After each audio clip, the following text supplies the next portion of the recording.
Well, February finally over for the Vancouver Canucks. Thank God, Harm, as we enter March. And this is Canucks Conversation brought to you by the 2023 Toyota BZ4X. The BZ4X is Toyota's brand new all-electric SUV that is designed to go the distance for you and your family. The BZ4X is packed with Toyota's coolest tech, but it still has that trusty SUV feel you know and love. And even though it's electric, it's capable of effortlessly conquering any terrain, whether it's rain, snow, mud, or your friends' questionable post-game recaps. And after March or after February, Harm, there's been a lot of questionable post-game recaps. The BZ4 will get you through. We're coming to you from the iconic Wall Center in downtown Vancouver. Looking for your next meeting space? Contact Wall Center for all your event needs at sales@wallcenter.com. The Canucks were absolutely walloped at home last night against the LA Kings 5-1. They looked disinterested in the hockey game from the very beginning, Harm, and it felt like that through the entire 60 minutes, didn't it?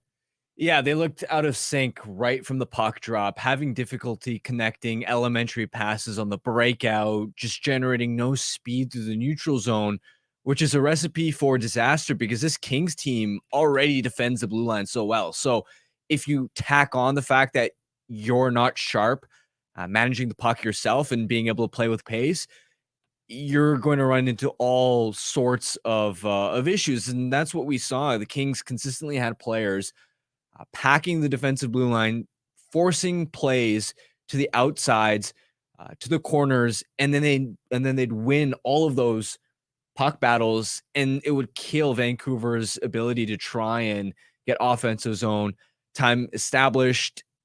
It was a really, really rough one. It felt like we were watching Vancouver's breakout and forecheck execute in slow motion. Well, the team just looked like that. And I mean, Rick Tocchet, he talked about it post game, and we'll run to the clip right now because I want to listen to what Rick Tocchet had to say just before we get into it, Harm. There's 6 or 7 guys their game's not there. For every reason, some guys got heavy legs. And we're going to have to, hopefully this day off will recharge some guys.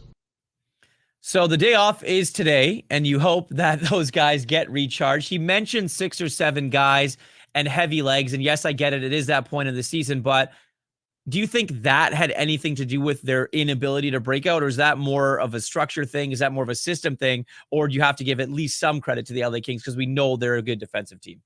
For sure, the Kings deserve some credit, but that's not an excuse for the team's inability to win puck battles all night. Yeah. Right? Like, okay, fine. If LA's forcing you to the outside, if there's not a lot of time and space to operate, the way you combat that is then you've got to hound the puck. Then you've got to make sure that you're recovering pucks in the offensive zone. And outside of JT Miller, it felt like none of the forwards had any type of energy whatsoever. And even if you're then playing a game where it's tough to manufacture offense, then the onus is also on the Canucks then defensively to play structured, to play tight.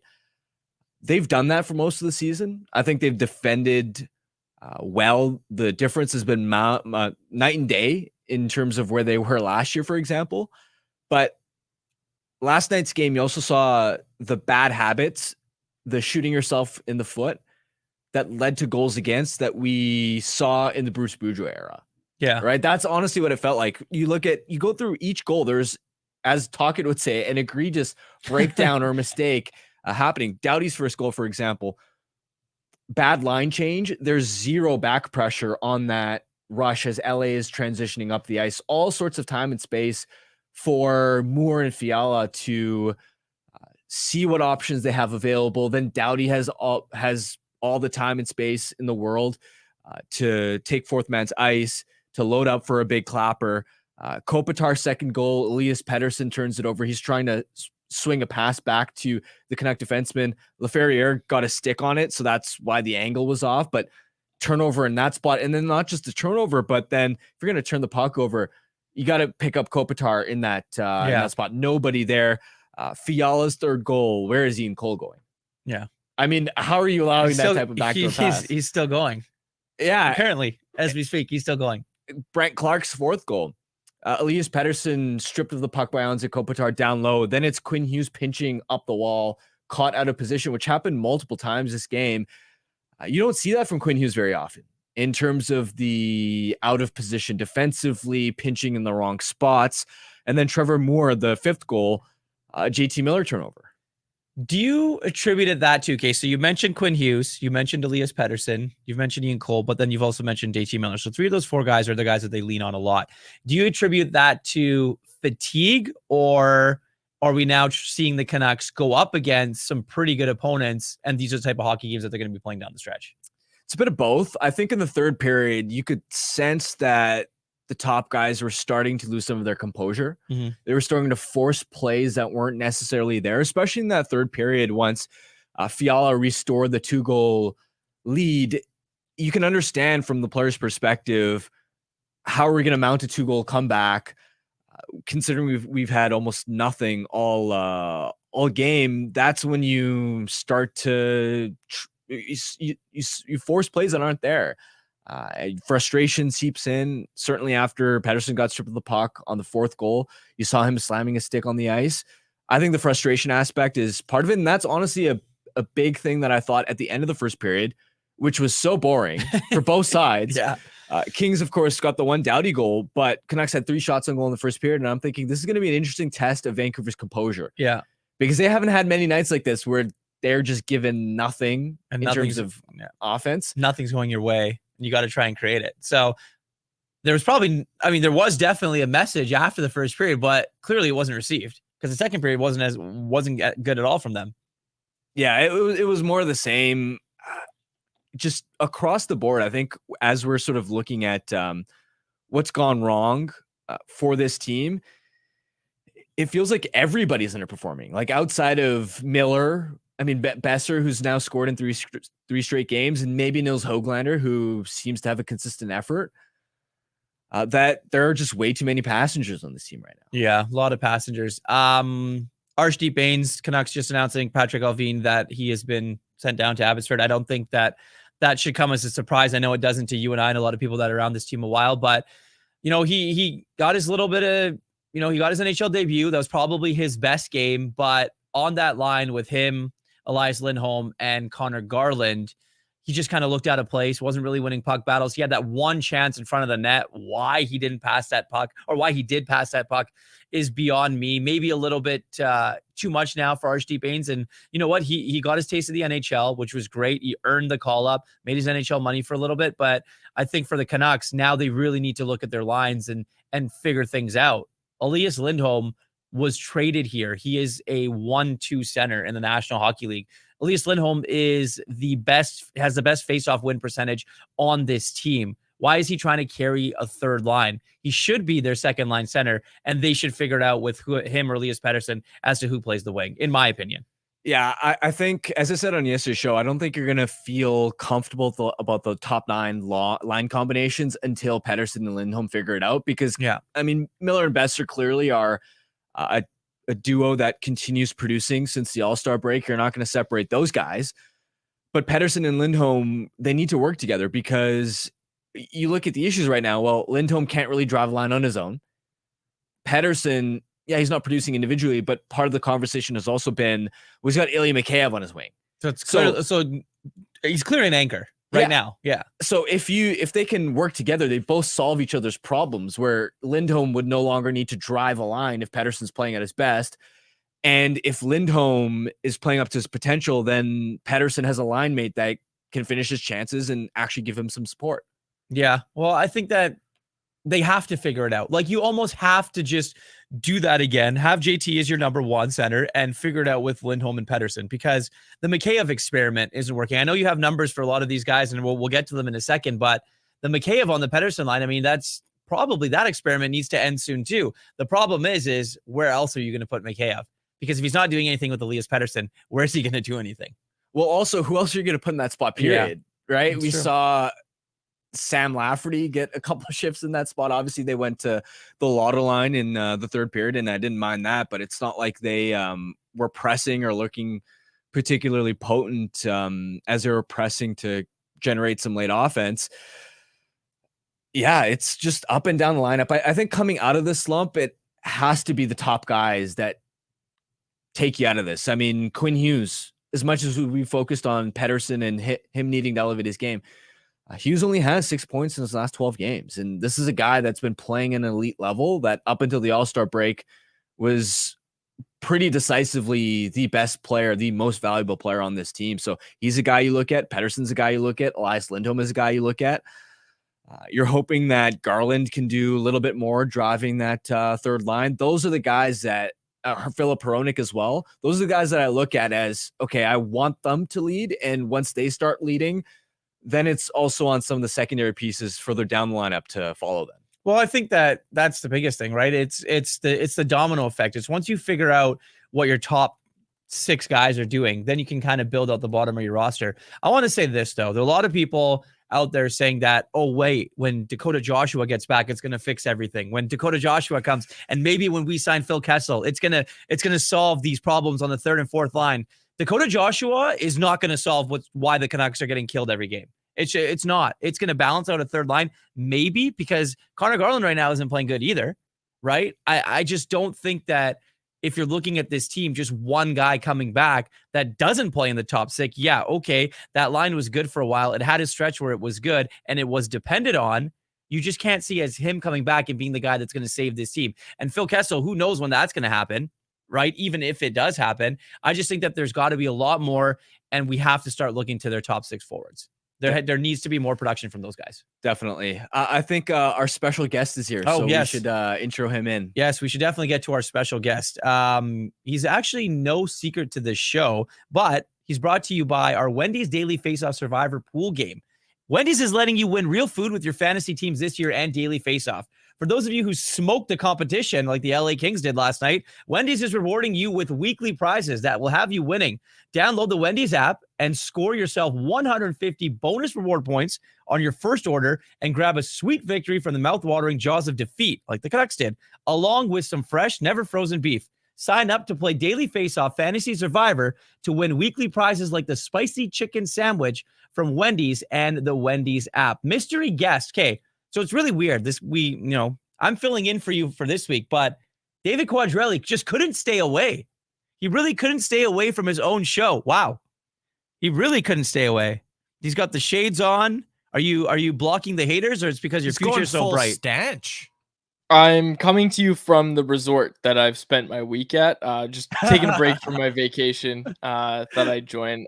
My sunglasses are in the car, so I'm wearing women's sunglasses, but I'm here, and I had to be here because there's so much that happened, and I was honestly pretty jealous that I wasn't able to be on the show this week. But you guys have done an awesome job, and I was very excited when you asked me. I didn't pitch, just so we're clear. I didn't stamp my foot down and say I need to be on the show. You guys asked me, and I was very happy about that. So here I am. Well, it's your show, so you should be on it, to be completely honest. But I mean, obviously, you've been keeping tabs. You mentioned that you wanted to be involved this week. What have you made of the Canucks week? That was.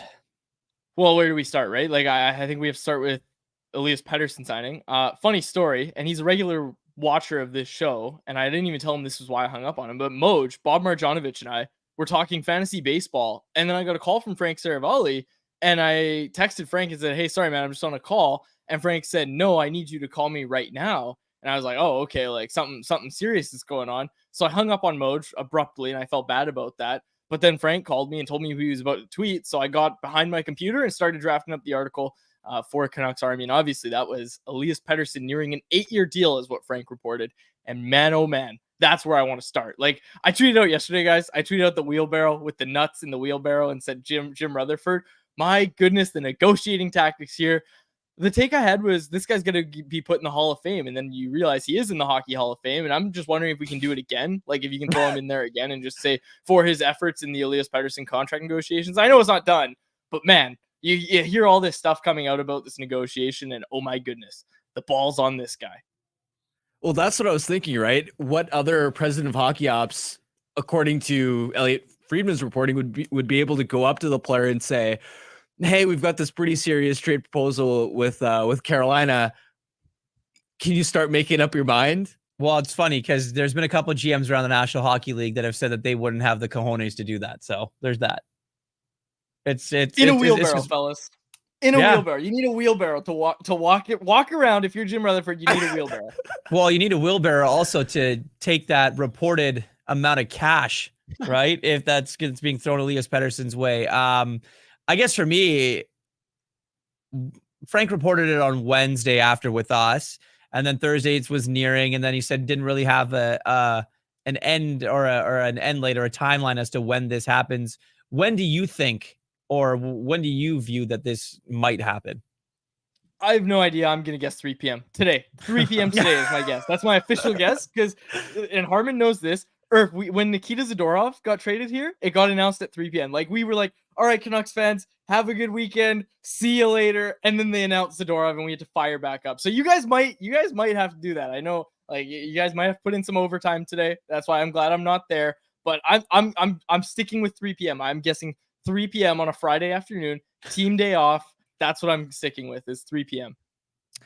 Quads, I wanted to ask you about Thatcher Demko. First of all, how did you view his performance in that LA game? Do you think he shares responsibility for that loss? And specifically as well, bigger picture with his workload since the All-Star break, are you a little bit concerned with how much he's been playing? I am, Harmon. I mean, I'm working on it for Canucks Army right now, and I hate teasing what I'm writing because sometimes I don't end up finishing it. But what I have put together is that from October to January, Casey DeSmith made 11 starts. Thatcher Demko made 25.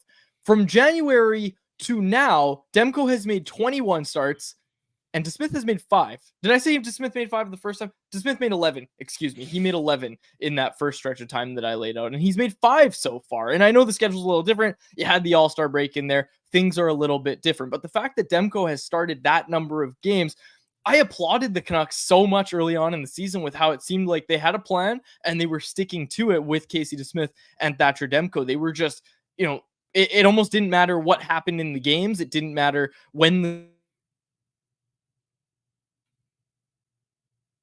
We lost him. Bye, Quads. His future is so bright. The sunglasses were just glaring at his computer screen, and the reflection of the ring light just made his computer and his internet there at his resort completely lose it. But I wonder if somebody in the YouTube live chat saw him open talking about fantasy baseball and then decided to hack just his computer. hack him. Fantasy baseball is, I don't want to get into it, but yes, fantasy. Oh, there he is. You guys have a question about fantasy baseball? you just go to a different room? Yeah, sorry. I had to leave the resort. Yeah, the resort was giving me Wi-Fi problems, so I left the resort, and I'll continue my answer. So what I said, and then we'll get to your fantasy baseball question after, if I know you have one. So what I was saying, though, was that DeSmith making 11 starts in that stretch, right? From October to January, 11 starts. And now he's made 5 in 2 months here. And again, I know there hasn't been as many games, but the fact that Demko's made 21, that first stretch he made 25, like, there were chances to get Casey DeSmith in goal. I think we just saw 2 of them that the Canucks elected to go with Thatcher Demko. And Harm, the first part of your question, which was, not was Demko to blame, but you were asking how much of it is on Demko. If you go read the stats, he's over at Canucks Army, Demko didn't do his part in that game. And I mean, you could just see it as well. Just games where, when Thatcher Demko slips up, he's not as tight to his post. He's, a little lethargic in the crease. And I think we're seeing that right now. And look, Ian Cole was going to Narnia or something on that Fiala goal. But Demko could stop that. Like, Demko could have stopped that. I would say earlier in the year, Thatcher Demko might make that stop. You're not expecting him to. You're not saying that goal is on him, but just that east-west movement, reading the play, reading that Ian Cole was going to find the Narnia Lion Aslan, whatever his name was. Reading that Ian Cole was going into Timbuktu, you had to know, if you're Thatcher Demko, that pass is coming, that backdoor pass is coming. And look, you're not blaming that goal on him. That's not what I'm trying to do. But he does make that save if he's a little more fresh. You have to think that. And again, there were a couple other goals last night. Look, there was 5 to choose from. I'm not going to break them all down, but Thatcher Demko doesn't usually let in 5 goals. 19 goals against in the last 5 games for the Canucks. If you add the Minnesota game, it's 29 in 6. Yes, you're going to put this a little bit on the goaltending because that's where the stat is. The save percentage isn't good for Thatcher Demko right now over the last 5 games. However, that defense and the shuffling of pairs also hasn't been good, has it? No, it hasn't. And I've seen it on Twitter now. Like, I've seen it on Twitter, people saying, why are you changing up the lines? Why are you changing up your defense pairings? Look, biggest Noah Juleson fan around, guys. But Noah Juleson on the first pair, didn't love that. But Tocchet said it last night. you need Quinn Hughes and Philip Hronek to be better. Again, I'll point back to the stats. He's over at Canucks Army. That was one of Quinn Hughes' worst games of the season. As Michael called it the worst game of the season as a Canuck. I'm not willing to make a strong statement like that. I have to go back and watch every game. I've learned that from Harmon, that if I'm going to make statements like that, I could actually know for sure. So I'm not willing to say it was his worst game of the season, but it was a bad game. It was a bad game for Quinn Hughes. And look, with all this MVP chatter about, who's the Canucks MVP? Is it JT Miller or Thatcher Demko? Fellas, without a doubt, it's Quinn Hughes. Quinn Hughes is the engine that drives this team. They go as far as he goes. And last night, he did not go very far. Not nearly as far as Ian Cole on that goal.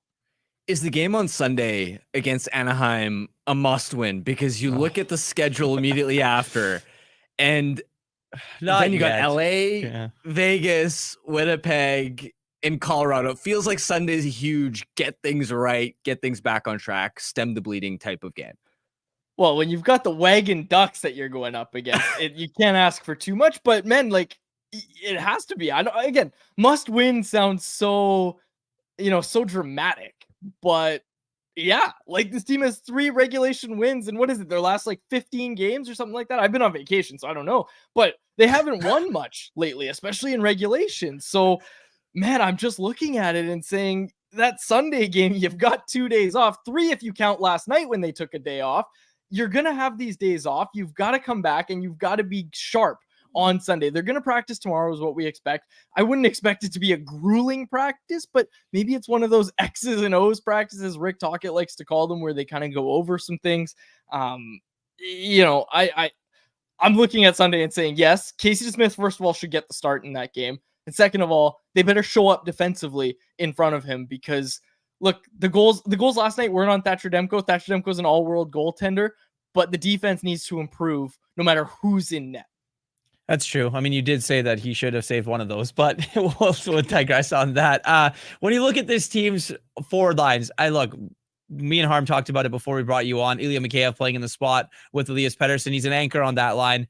I'm of the mind that Elias Lindholm needs to move up and he needs to play in that top 6. You brought him here for a reason. He's gone. He's gone again. I think we should be done with Quads right now. He clocked out officially. Well, He's I'm out. To steal a baseball term, that's 2 strikes. So maybe we give him one more chance here. Oh, look at that. I do this show 5 days a week from home a lot of times. Not one. You're on 2 strikes, Quads. Any problems? My page refreshes. I don't know what's okay. Sorry, maybe you should take off your sunglasses. You better not go down looking. That's all I'm saying. Oh, my eyes are. Oh, wow, that was. Oh, nice tan, man. Yeah, thank you. Thanks. All the podcast listeners know how tan I am. Their top 6 forward group. Like, I'm of the mind that Elias Lindholm needs to play in a center role in the top 6, and Elias Pettersson needs to be on the wing. I think that they need to make that work. He's their best faceoff man by percentage on their team right now. And I think that that's the only way that you're really going to get the most out of a guy that you went and spent the big bucks for to acquire him. Why are you playing him in a third line role when you know that's not where he's best suited to have success? Irf, I love that take. And I also love it because you have the center depth to make it work. Like, with your suggestion, you don't technically need to get Nils Amon back in the lineup or anything like that. You've got Pius Suter playing the wing, and he hasn't done much on the wing. So maybe he's your 4th line, 3rd line center. Maybe, again, like, you assume when Dakota Joshua eventually comes back, you're going to want to reunite that 3rd line as it was previously constructed. But you have the center depth. We talk about when Lindholm's playing center, how great all their center depth is. You have the center depth even with Pius Suter playing center. So, Irf, I agree with you. Like, again, I'm not looking at it and saying, yeah, Elias Pettersson needs to get going, and the way to do that is by putting him at the wing. I don't know if I'm coming from that perspective, but I am saying that you need to get Elias Lindholm going, and if the way to do that is by playing him at center with Elias Pettersson, again, that experiment didn't look great to start, but I think the new experiment of keeping them apart is looking even worse. So I agree with you. I think you do have to go back to that. Yeah, well, and I think that when you have the elite level talent that you possess with your top 6 forward groups, the potential, you just let them figure it out. They're good enough hockey players to be able to figure it out. Rick Tocchet said it about Elias Pettersson after the game last night, that he's too good of a player to be going through something like this. So Elias Lindholm is as well. So hopefully those two get reunited at some point on this road trip. David, thank you very much. Go back to your vacation, put your stunner shades on, do whatever it is that you're doing aside from not being here this week. Thanks, guys. I also just want to say, if a guest ever dropped on us twice, like Harmon and I, like, we would never book that guest again. So I'm excited. This is my last time ever on the show. But thanks, guys, and I'll be back on Monday, folks. I'm looking forward to it. Let me know if you guys need me to do any ad reads, anything like that. David Quadrelli, ladies and gentlemen, the host of Canucks Conversation, being so kind to join us on his vacation on Canucks Conversation here on Friday, Harm. Yeah, that's probably the highlight of the week from a Canucks perspective, because needed that on a Friday. Needed that after the game last night. That I feel bad for the fans that attended. Honestly, the first two periods were a snooze fest, and then just an egg was laid in the third period. Well, I think it's frustrating if you're a fan, because you look at this team and yes, they've banked so many points. They're, the top of the division. They're near the top of the standings in the National Hockey League. They were there for quite some time. They have all this success. Quinn Hughes is playing well. JT Miller is playing well. Elias Pettersson is playing well. But against good teams in the Western Conference, Harm, they haven't been so hot. Yeah, I'll save the numbers I have for the tune-up, but one point I wanted to make, just because there's obviously been a lot of negativity, and I'm at the point where during the stretch I'm concerned, but I'm not panicking about the Canucks. Yeah. And I'll tell you why. Over the course of a season, or in a given, let's say 10 to 20 game stretch even, you're going to have, when you look at your forward lines, when you have your defense pairs, when you have your goaltenders, some guys are inevitably going to be hot and some guys are going to be cold. Some guys are going to be exceeding expectations. Some guys are going to be underperforming. And the idea is that as certain players go from hot to cold, that some of your other players that were previously cold will start producing again. So, for example, if Elias Pettersson is quiet in this stretch, you would hope that Quinn Hughes is playing at the absolute top of his game. That JT Miller, as he has been, is playing on top of his game, that you maybe got some depth scoring, and you can then weather that storm. And then later in the season, maybe your secondary scoring goes a little quiet, or maybe Miller slows down a little, and that's then Pettersson's turn to take over. And that's how, as a team, you continue maintaining success, even when you have not every player on your roster exceeding expectations. Now, going into the All-Star break, it's rare for everything to go right. That's how it felt like with the Vancouver Canucks, where everybody was exceeding expectations. Now, when you look at this rough patch, it's the opposite, where everybody except Miller and maybe Besser and Höglander, as of the last few games, have been underperforming. Like, it's not going to be that bad either. Like, Quinn Hughes isn't going to have another stretch where he's 6 points in 12 games. Elias Pettersson at some point is going to figure it out. Thatcher Demko and Casey DeSmith aren't going to slip in play at the same time. Elias Lindholm isn't going to be this ineffective the rest of the way. Your entire secondary scoring isn't all of a sudden, all at the same time, going to fall off the face of this earth, because you just look at some of these numbers, right? Like, Pia Suter has not scored since the All-Star break. Ilya Mikheyev has gone 30 games without scoring. Teddy Bluger has not scored in the calendar year of 2024. It's been 25 games. Phil DiGiuseppe does not have a single point since November. That's the wild one. Like, that's crazy. Lafferty has 6 points in his last 31 games, right? And you look at those guys, all of them, in terms of the secondary scorers, were producing in the first half of the season. Even Mikheyev, especially through the first couple months, was scoring goals. Yeah. So at some point, you're like, that's why I'm not panicking. I'd be panicking if players were playing up to their potential and it's like, oh, they're just overwhelmed. This is just a stretch where almost everybody except a couple guys are playing bad hockey, and that's gonna reverse at some point. There's too much talent, but they do need to figure this out, because the schedule after this Anaheim game isn't getting any easier. Well, that's the thing, and I think that when you look at it, their big dog, like Elias Pettersson, isn't going to go through March with just 2 goals, like he did in February. It's just not going to happen. And I think at some point, once you get into where you have that, 9 straight home games in March, you can kind of start to tinker. But in my opinion, Harm, like, correct me if I'm wrong, when it gets to April, end of March and April, you need to know who your 4 lines are, because your trade deadline is going to come and go. We haven't even started talking about the trade deadline yet. The trade deadline's in a week. The trade deadline is going to be come and gone. You are going to know your team. You can't be Rick Tocchet and your coaching staff tinkering with things. You can't have that. You need to have your line set. You need to have your defensive pairing set, and you need to know what your power play units are. Because I think that that's another thing that you look at in this team and say, the mixed up sit by committee power play unit, it's just not going to work. You just mentioned there's too much talent on this team. You need to find a role for Elias Lindholm on that power play. You need to get the puck moving more. The other four guys just can't keep passing to each other and not shoot the puck. There were fans in that building screaming for Quinn Hughes to shoot the puck, and you just pass to JT or they pass back to each other. Like there are things, there's so many things that, need to happen. And the Canucks are lucky enough that they've afforded themselves so many points and so many good stretches this season where you can kind of have a stretch like this. You don't want to get too complacent and be comfortable with this because obviously, other teams can start to creep up and catch up to you, but they're going to have to fix it quick. Anyways, Mr. Lube, time now to get under the hood, brought to you by our good friends over at Mr. Lube. Harm, the floor is yours.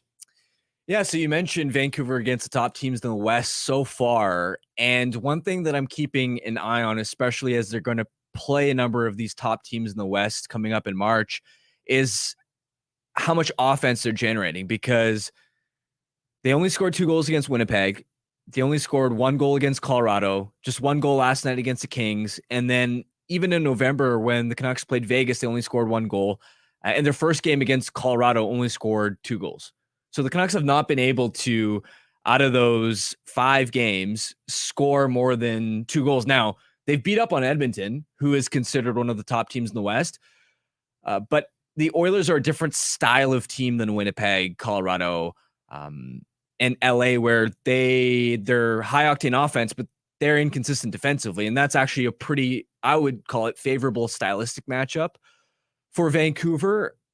This is going to be an interesting test the rest of the way for the Canucks to prove that they can create offense against some of these stingiest defensive teams in the Western Conference. Well, I think, first of all, let me read this tagline, then we'll get into it. That segment was brought to you by our good friends at Mr. Lube. Under the Hood, a pioneer of the no appointment warranty approved oil change, now providing appointment-free tire service and sales. Find them at one of their 16 locations across the Lower Mainland. To find your nearest location, visit them online at mrlube.com.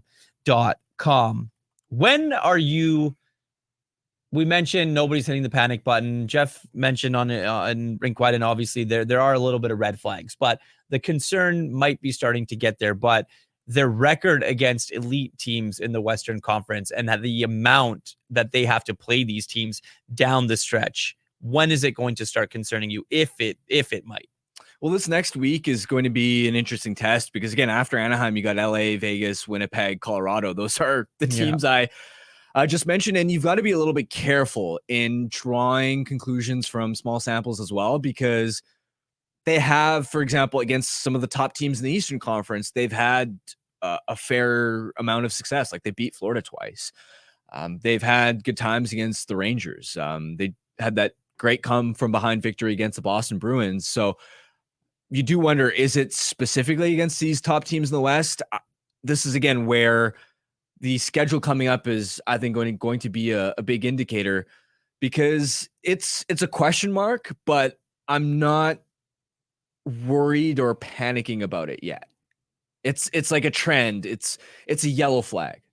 We talked about Thatcher Demko and the amount of games and the sheer volume of hockey he's seeing lately. By all indications, it probably, if you look at it, should be Casey DeSmith's game on Sunday against the Anaheim Ducks in California. But do you think Demko's playing too much, or has recently?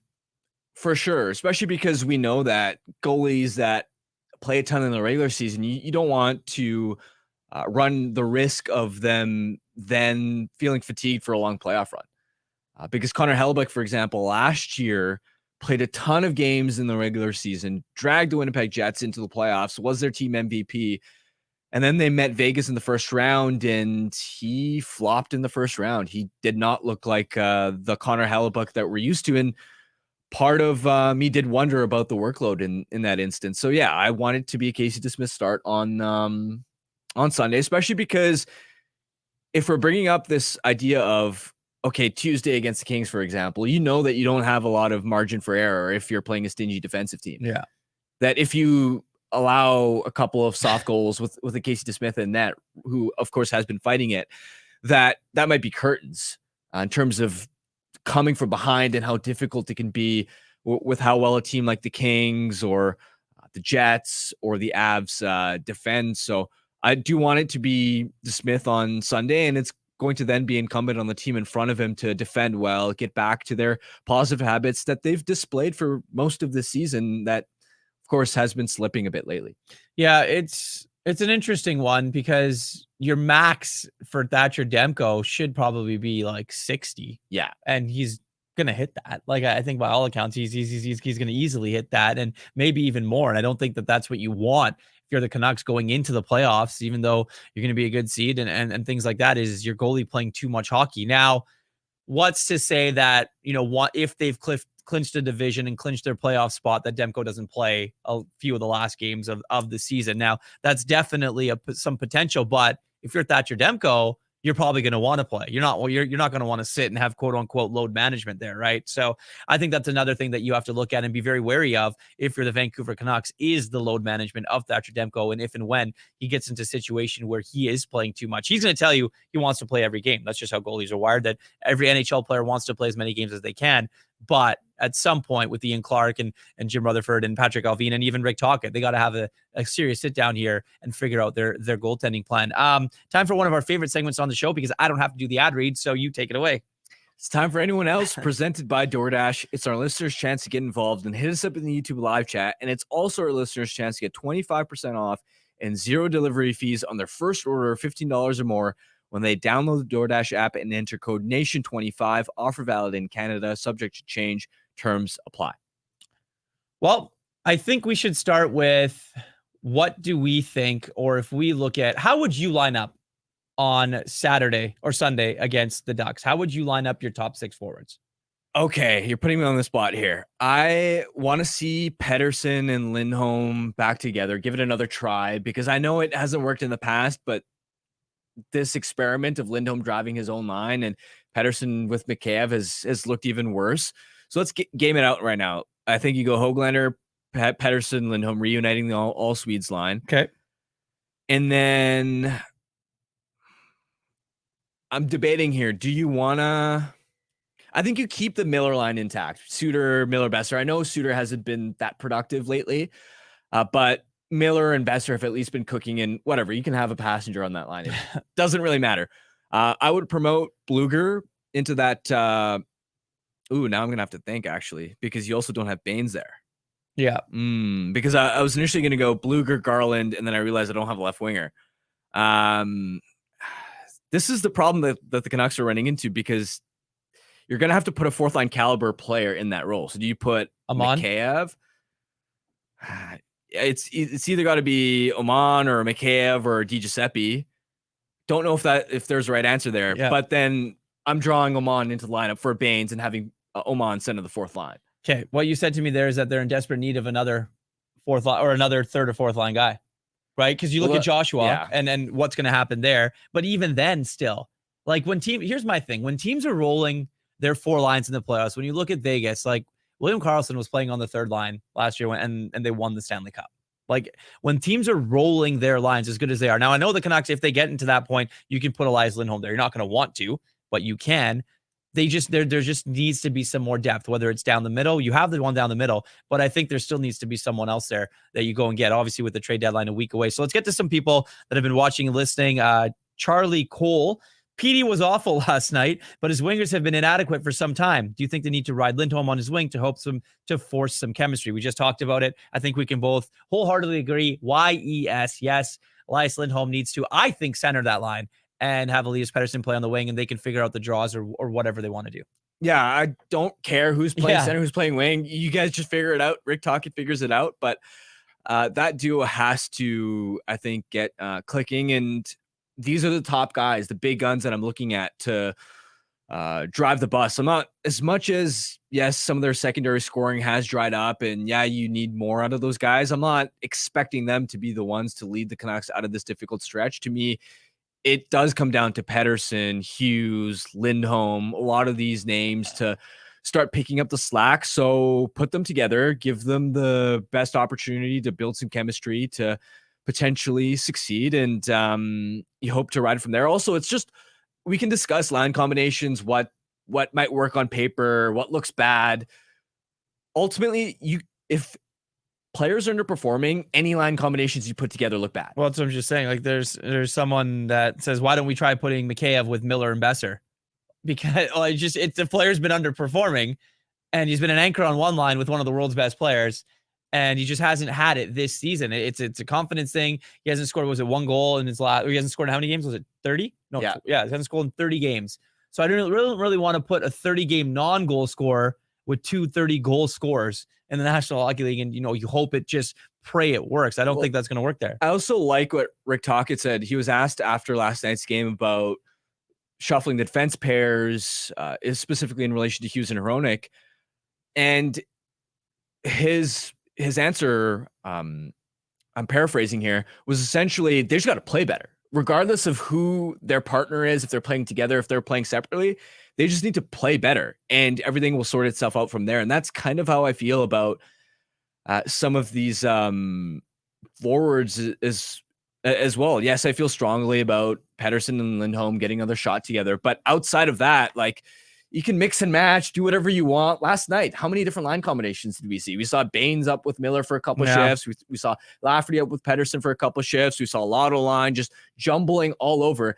It didn't matter because the players just aren't performing, and it didn't matter who they were playing with. They just weren't good enough. Grady, you got a question?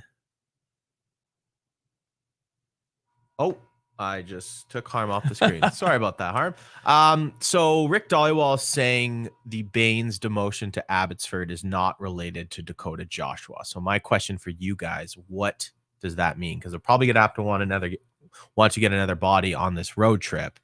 Does that mean Vasily Podkolzin call up potentially? Some people think they might get Phil Kessel in here sooner rather than later, although he hasn't played in Abbotsford yet. And of course, he's not signed. So is there a trade in the works? I'm curious to hear what you guys think. Well, Amon's still, like, he's been sitting in the press box. I imagine he's just going to insert in the lineup. Is it as simple as that? I think it's as simple as that. Okay. I think that Joshua's getting closer. This was probably a sign. And I do also think that, the Arshdean Baines experiment was fun. I mean, it was a great story. He got his feet wet in the NHL. He played some NHL games against some really good teams.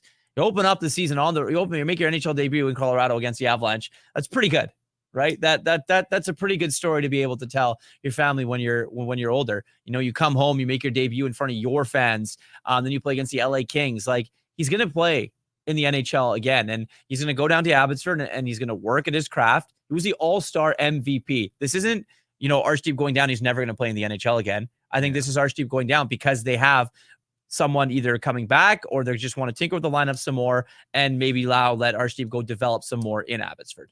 Yeah, he had a challenging night last night. Yeah. Managing the puck. There were situations where, for instance, when he did get a couple of shifts on the Miller line where Miller would pass him the puck in stride in the neutral zone, and he just couldn't corral the puck. He had difficulty handling it, having clean possession, making plays, holding on to it, helping his line get established in the offensive zone. Took another penalty early in the game, Very early. Yeah. And these are the learning lessons. These are the growing pains. He's going to go down. I'm sure he'll have learned a lot. And he's a smart guy. He's going to figure it out. He's going to continue developing in Abbotsford, and he'll get a shot later down the road at some point. When you look at this team coming up here, guys, I can ask you both. We have some time. We're a week away from the NHL trade deadline. What is one glaring thing that we think that this team needs? Grady, I'll start with you. Well, for a while, I've been saying another right shot defenseman that they can kind of slot in as a shutdown guy. I thought Chris Tanev kind of fit that mold, but I wasn't sure if that was going to be the option. I think it's becoming pretty evident here. They got to get another scoring winger, or at least someone in the bottom six to kind of increase the overall depth. So, and then you got to balance, like, what's that going to cost? Because deadline time, we see teams kind of, throw picks, prospects away. The Canucks have used up a decent amount of assets. Now they still have some prospects that they could dangle, but to Harm's point, like you look at the lack of goals against some of the bigger dogs in the West here, the offense is dried up. I know their shooting percentage is taking a bit of a hit. The PDO has fallen off. The save percentage isn't there. So, yeah, this is a good point of the season where adversity is hitting them, and I think a scoring winger would go a long way right now. Yeah, that'd be ideal, but then you run into again acquisition costs, tough, right? Exactly. And that's And where cap.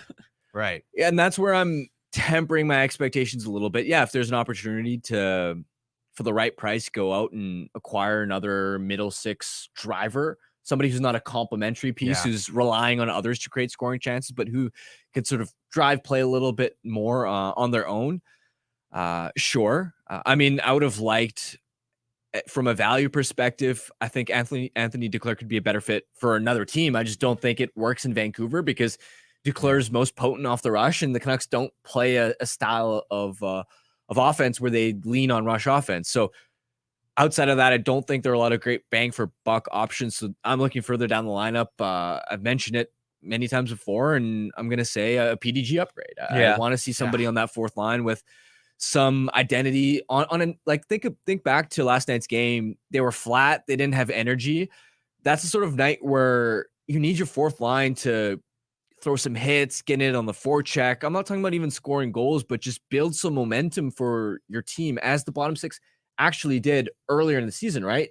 We remember there were plenty of nights where the top six wasn't firing, and maybe it was the third line most commonly, but even occasionally a Sam Lafferty helping, the fourth line build some energy, and then the top six would also kind of follow.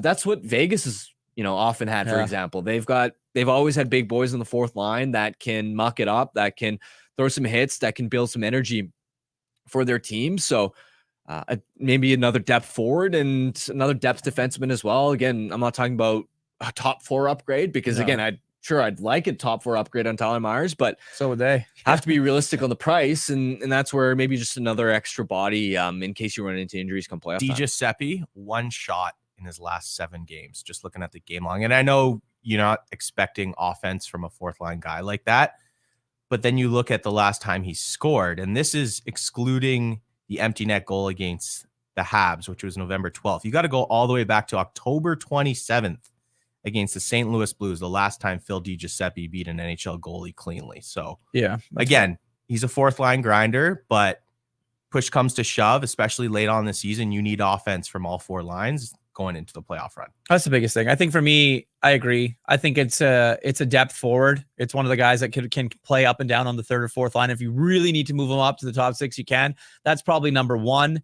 Number 2 for me would be a defenseman, depth defenseman. I agree. The acquisition cost for a top 4 is probably going to be difficult unless you're able to move some salary out, which is also going to be a difficult move. And I think the dream scenario for all Canucks fans is a top 6 forward, right? A scoring winger that you can either plug in with Elias Pettersson, Elias Lindholm, or maybe even play on that line with JT Miller and Brock Besser. I think that's obviously the dream if you're a Canucks fan, but it's just tough to make work right now. Well, also, you made your biggest move. Like you took your home run cut with Lindholm. Yeah. The biggest deadline ad would be figuring out Elias Lindholm, getting his fit right. In that move, though, you kind of swapped out. Well, you did swap him out for Kuzmenko. Now, it was an upgrade on him, but in terms of actual raw guys on your roster, it wasn't really, adding another piece. Now, they got Phil Kessel sitting and waiting there.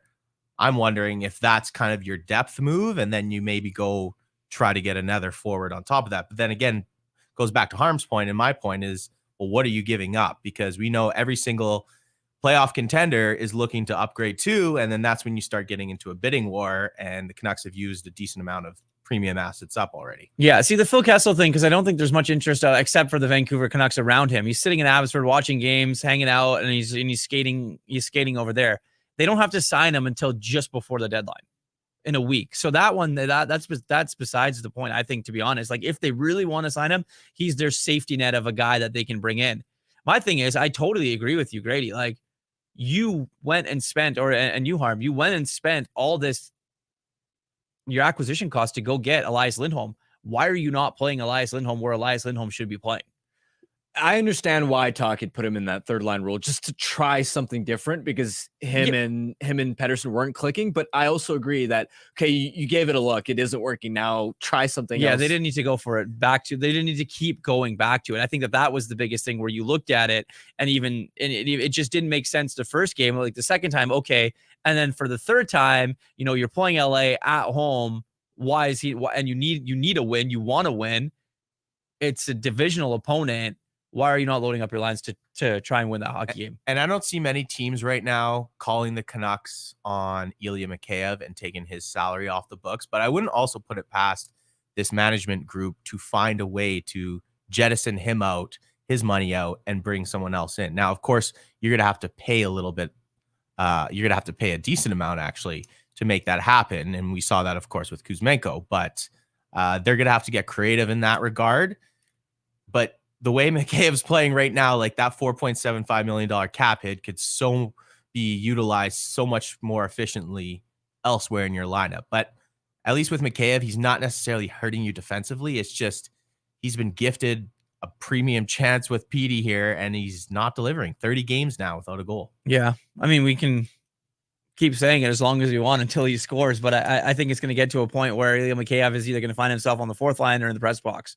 Right, because the Canucks are going to get into games where they need to win, and the games are going to get tougher as we go down here into the playoffs. And you can't have a guy that's, for lack of a better word, an anchor, bringing one of your lines down.